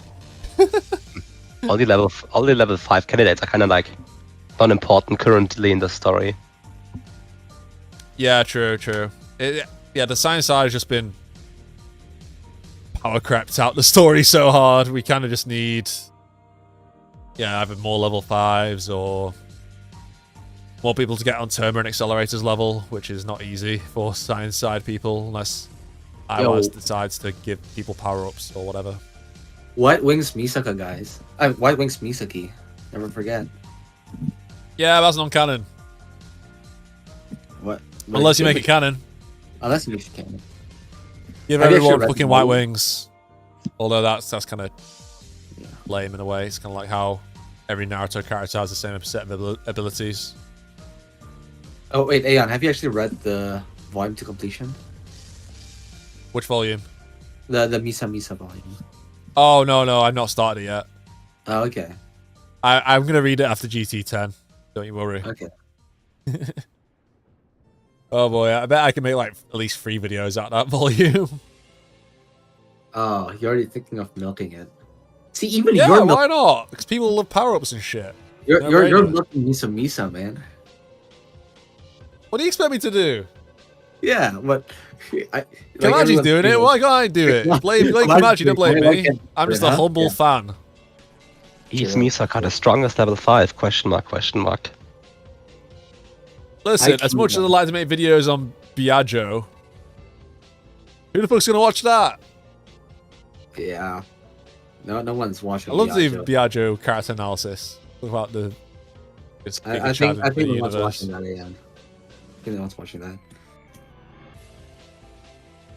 I think as a Biagio's friend from prison might be tuning in though. That's it. Like you're one viewer. Well, better than nothing, I guess. But the further you move up with YouTube, the more you want subscribers and shit. Yeah. Okay. Waiting for more questions. Does anyone have any more questions? If not, then see what will happen.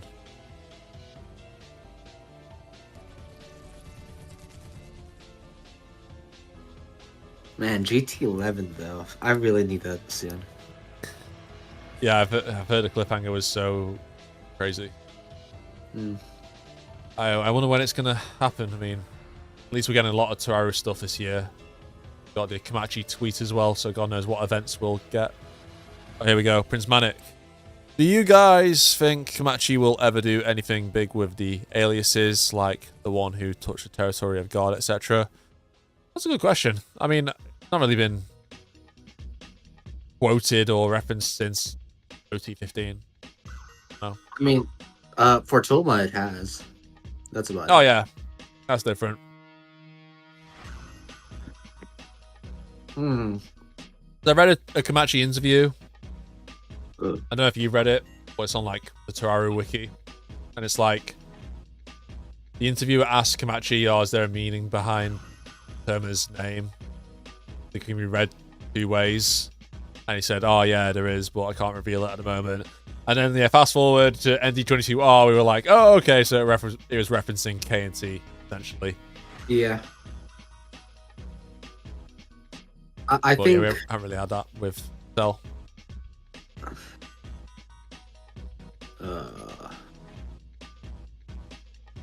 Okay, we got a few questions.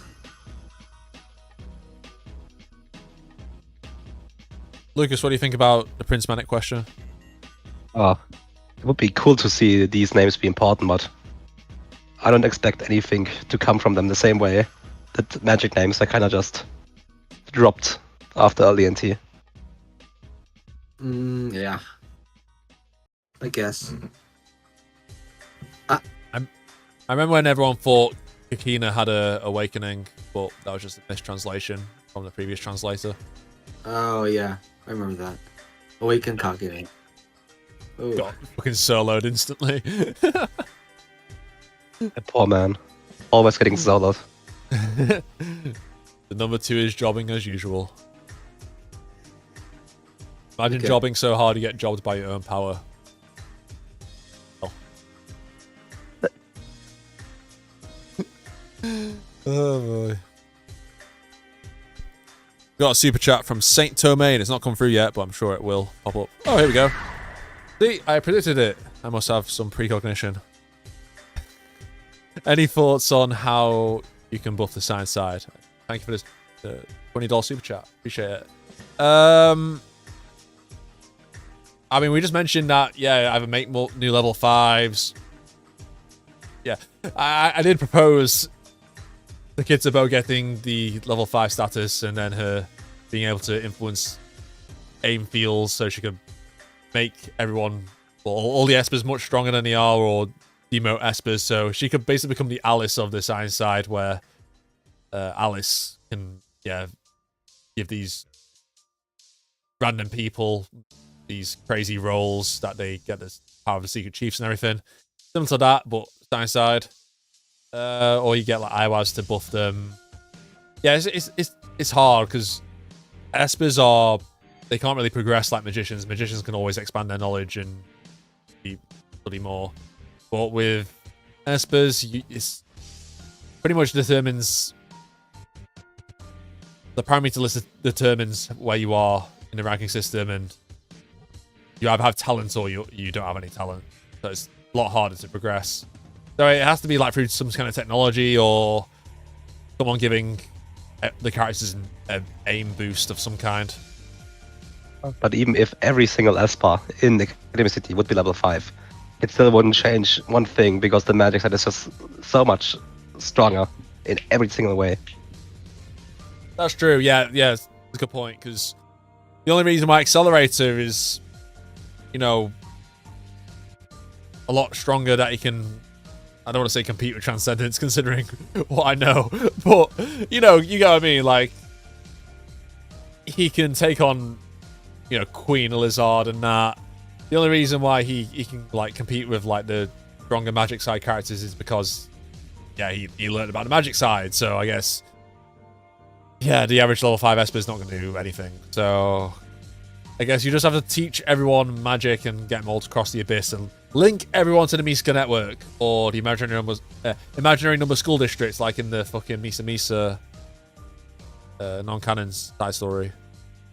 I will say, I think with how delayed Aihana Etsu's introduction is, I expect his ability to be like super cracked, but like maybe super situational, to where it has an actual impact in the story though. So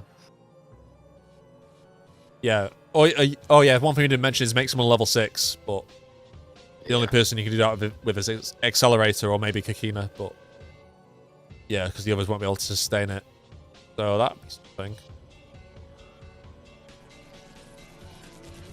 Who knows? Mock Spooner asks, which anime characters do you wish to hang out with the most? I don't know.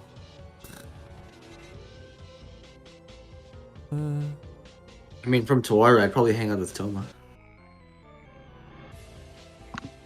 I like to hang out with Free Idiots. Can't speak because they're really funny.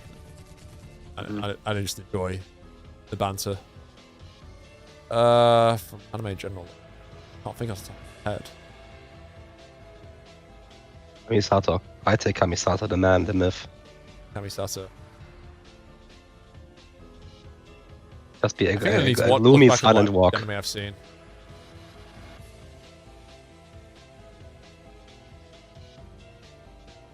Because a lot of the anime characters I like are evil villains that would probably kill me. I don't want to hang out with them. Even Alistair. Don't know if I'd want to hang out with Alistair. Oh, I wouldn't want. I mean, depends. It was like 1940s Alistair where we just get high. Yeah, depends which Alistair, which point in his life. Yeah, I don't know. I have mixed feelings towards Alistair being a friend. Say that. Yeah. More like I like him as a character rather than, oh yeah, I'd like to be around him. That can be applied to a lot of characters I like. Yeah, I guess that'll dice, I guess. I guess there are some like slice of life characters that'd be fun to hang around with, like daily life of high school boys types. Yeah, it's kind of similar to like the Free Idiots, where you just have like the people being stupid. I like hanging around with people with silly, stupid humor. Have a laugh together, so probably.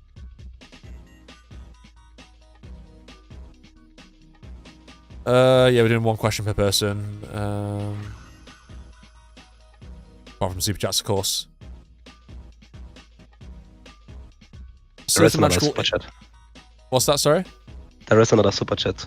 Yes, Saint Termain. It's not come through yet on my screen, but it will do very shortly, I'm sure. A bit delayed. Yes, thank you, Saint Termain, for the super chat. Again, thank you. Do you think Accelerator will ever use the artificial heaven to debuff the magic side? That's an interesting question. I like that. Yeah, it's possible, I guess. Depends if you can control it in that way, I suppose. If somehow Kazakiri can like be the link to that kind of power, then essentially, yeah. Because I mean, we did see it somewhat play that role when Alistair activated Fuse Kazakiri to combat Vento. But then again, it didn't really do much to Vento. It kind of made her throw up occasionally, but it didn't really copper blood, whatever you want to call it, but it didn't really like have a significant impact on her where she was like, oh, unable to do magic whatsoever. So I would like to see it weaponized to a greater extent than that. I think right now he wouldn't do it because he'd have to upload another virus to Last Order. So yeah, that's true. But I can see it. I can see it in the future. Like if he had the means to, I don't see why he would not do it like when CRC or the Transcendents were in town, right? Like, what reason would you have not to do it if they were in town?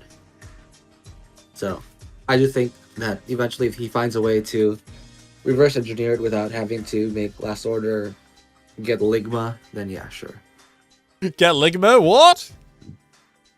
Ligma. You know Ligma? It's an illness. A virus. Right, okay.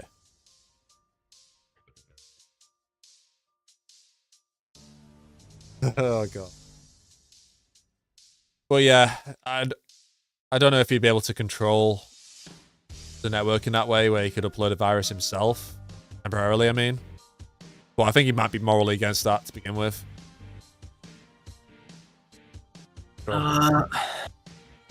Yeah. Definitely not gonna upload it through Last Order. He might have another way, though. Yeah. Yes, thank you again for Super Chat. Okay, next question. A Certain Magical Interloper. Thoughts on how Accelerator was handled in the newest volume? I've not read all of it, but I've read part of it. I do think it's kind of funny. From what I've read so far.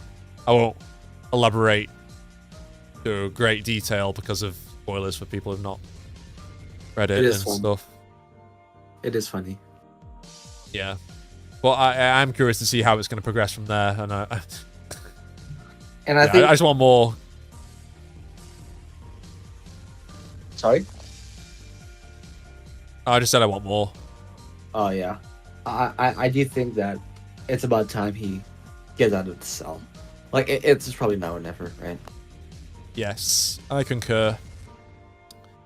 Right, I guess that's everything. Thank you all for watching this Toaru talk. I'm not sure what we'll do next time, but we'll come up with something to discuss, I'm sure. Any closing words? No, people? No. We're good here. Read cool. GT10. Yeah, look forward to when GT10's finally finished, and yeah, definitely we'll do a podcast and video on that once it's done to talk about it and find out what happens at the end. And yeah, I'm also loading a video today, so stay tuned for that. It's going to be like a history of Index, as in the not the lore, but the making of Index and stuff like that, and its impact and everything. It's like the Railgun 15 years later, but Index version. So stay tuned for that. And yeah, hopefully GT10 cooks. Yeah. Thank you all for watching, and I'll see you all next time.